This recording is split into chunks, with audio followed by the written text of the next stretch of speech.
Assalamualaikum warahmatullahi wabarakatuh.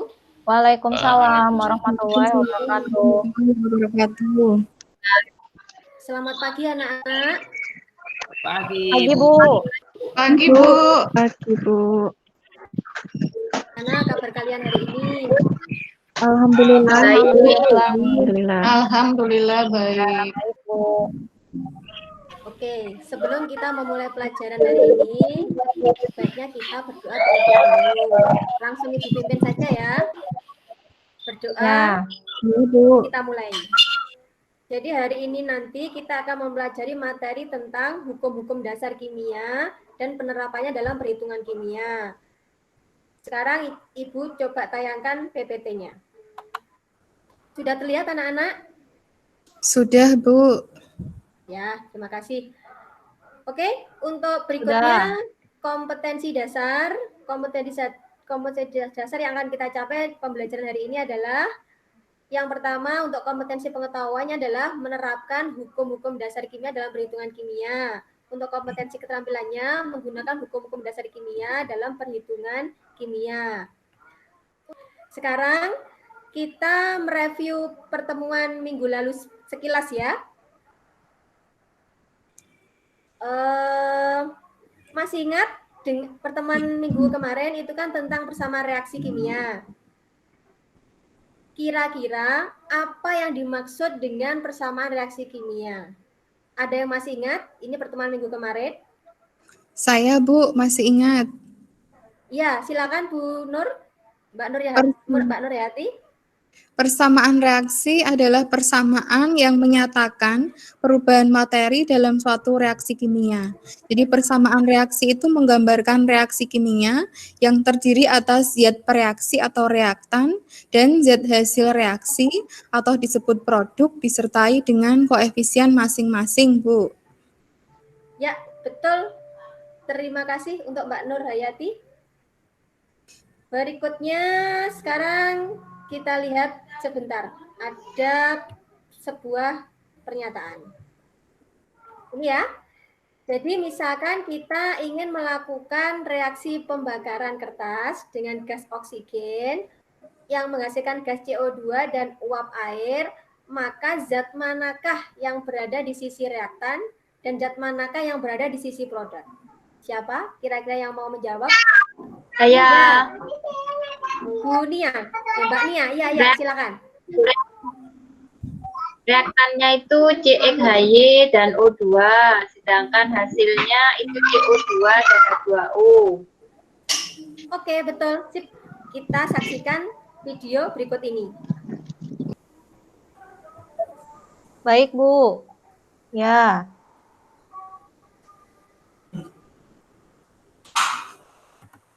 Sudah terlihat? Sudah, Bu. Sudah. Ya. Perhatikan ya anak-anak.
Oke, anak-anak sudah melihat videonya?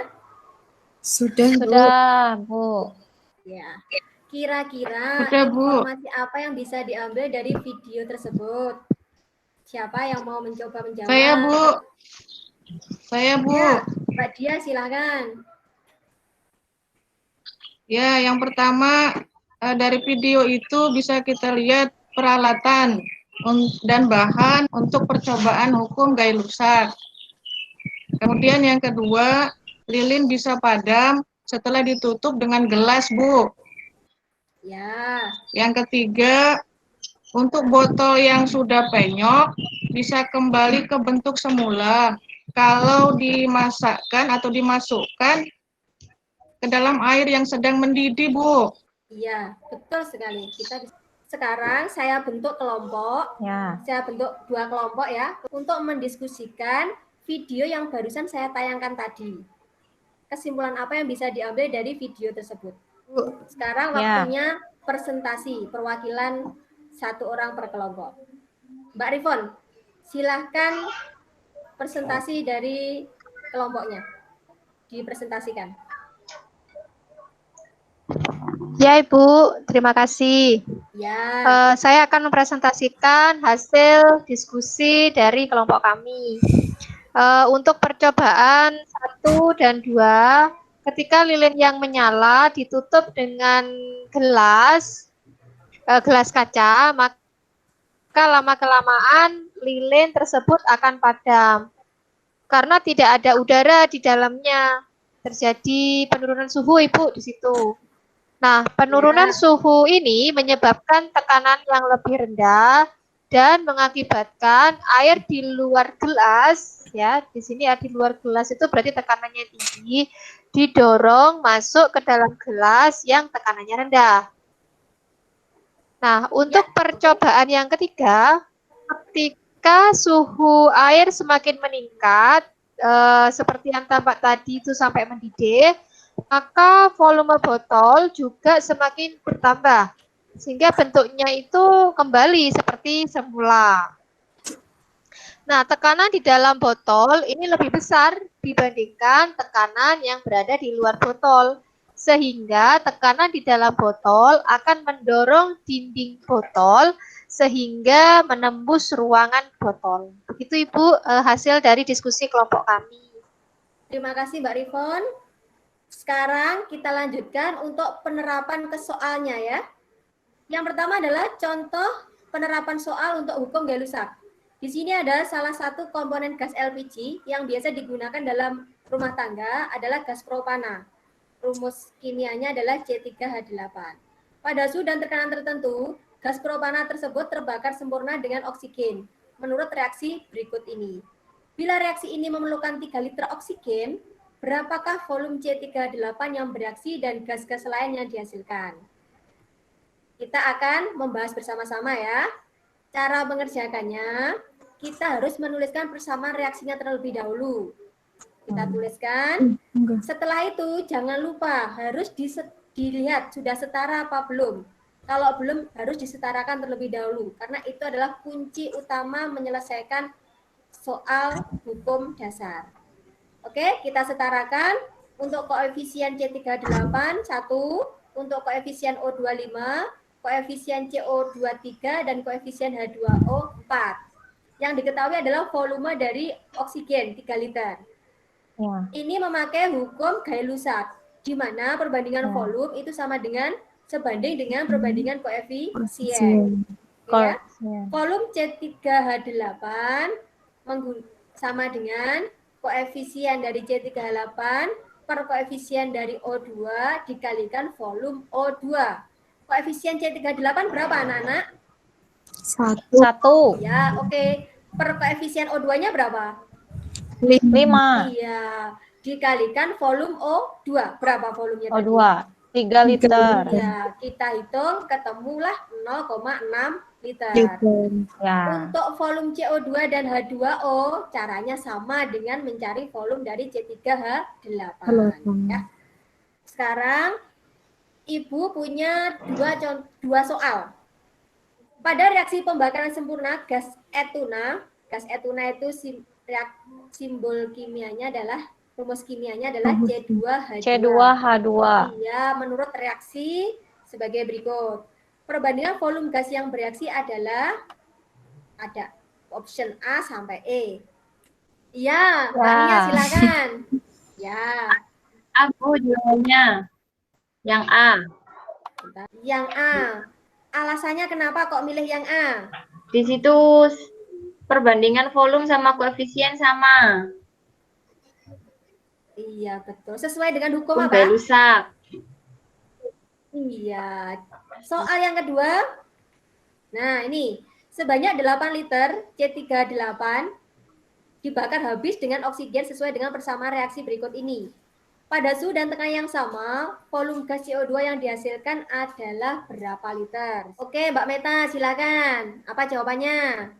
Ya. 24 liter ya, Bu, ya. Kan itu koefisiennya 3. Heeh. Ya, Ya, jadi dikalikan 8 liter. Karena persamaannya sudah setara itu. oke, betul sekali. Untuk LKPD-nya, nanti tolong tadi sudah di-download ya.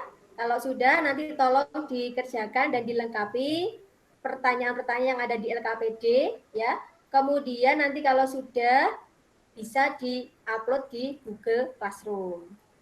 Sebelum saya tutup, saya mengingatkan, sekarang kan masa pandemi ya, jangan lupa selalu jaga kesehatan dan protokol kesehatan. Jangan lupa nanti selain LKPD yang diunggah di Google Classroom, jangan lupa dicatat poin-poin penting dari bahan ajar yang sudah Ibu unggah di Google Classroom juga. Poin-poin pentingnya bisa dicatat juga di buku tulis saja. Ya. Oke. Untuk pertemuan hari ini, Ibu tutup dulu ya. Dengan Iya, Bu. bacaan hamdalah bersama-sama. Alhamdulillahirrahmanirrahim. Ya, saya akhiri sekian. Wassalamualaikum warahmatullahi wabarakatuh.